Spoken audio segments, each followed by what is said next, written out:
Christmas doesn't start when the tree lights turn on. It starts when the kitchen fills with aromas that takes you back home, just like Grandma did. Welcome back to Chapter 2, How to Cook Your Christmas Dinner. Today I'm sharing a very special recipe, my grandmother Christmas stuffing. It's not just a side dish, but the heart of our family Christmas table, our legacy.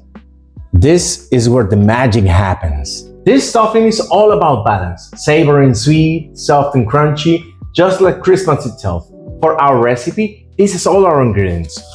Ground beef and ground pork, 50-50, salt, black pepper, pineapple in syrup, apple, walnuts, almond, cranberry, prawns, raisin, white wine, garlic, olives, celery, and Worcestershire sauce. Let's start by putting the almonds in hot water. Then we can peel it and dice it.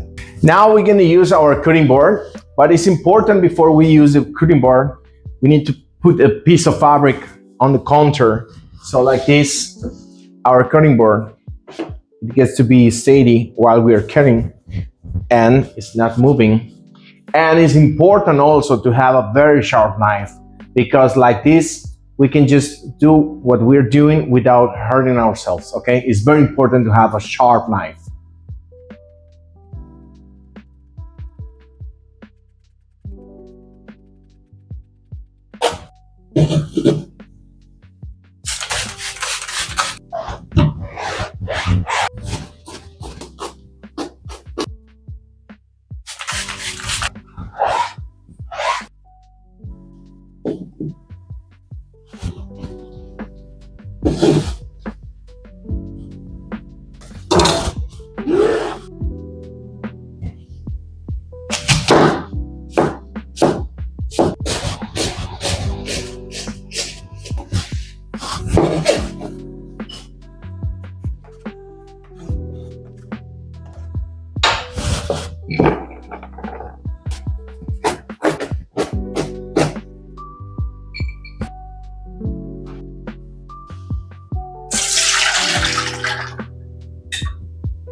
Let's bring our apples to the air fryer and we're gonna roast it, because we're gonna just bring the sugar and the smoky flavor from it. So we're gonna just put it for about 15 minutes and let's drop just a little bit of olive oil.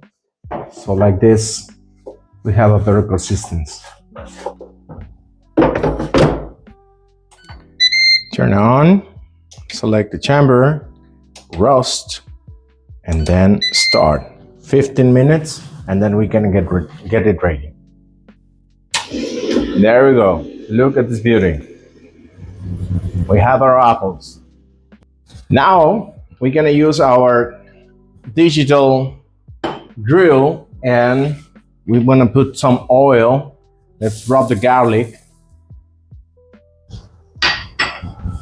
And then just let it roast for a bit.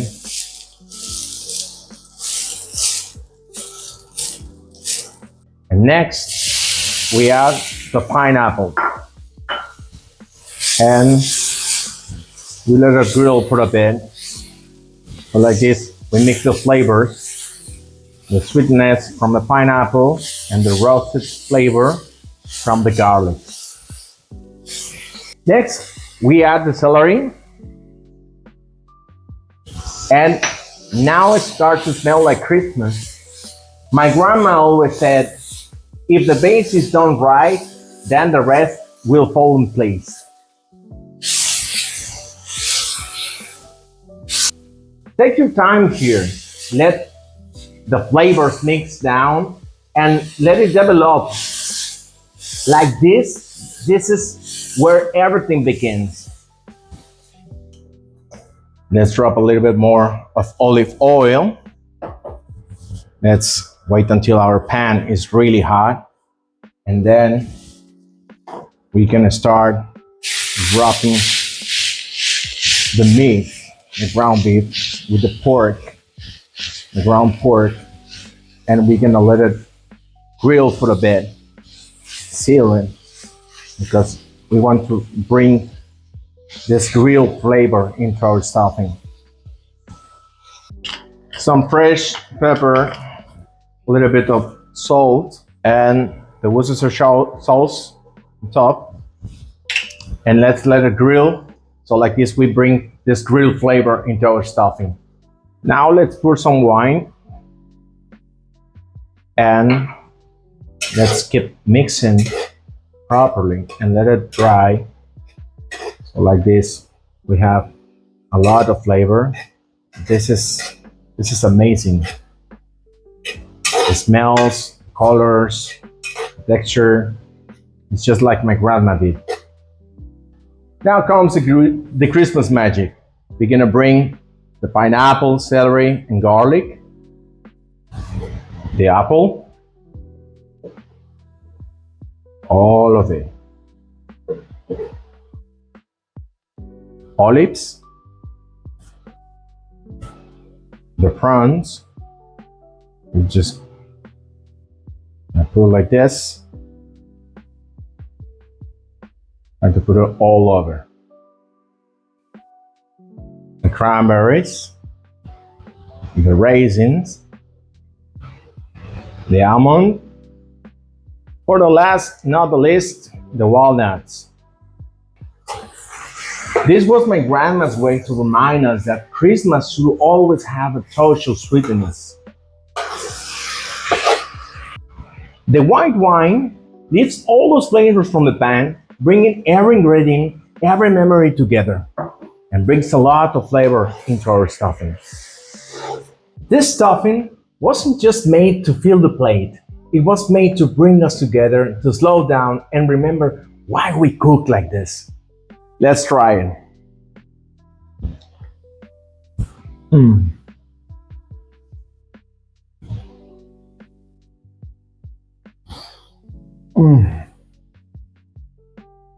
This is not just food. This is love. This is legacy. Thank you, Grandma. Thank you. If you want to keep cooking your Christmas dinner with me, make sure to watch the other episodes on this series. Episode 1 is already available. More recipes coming next. Remember to subscribe to my channel, give a like to this video, and tell me in the comments what family recipe can be missing on your table. And remember, real food, real people, real stories. See you on the next episode.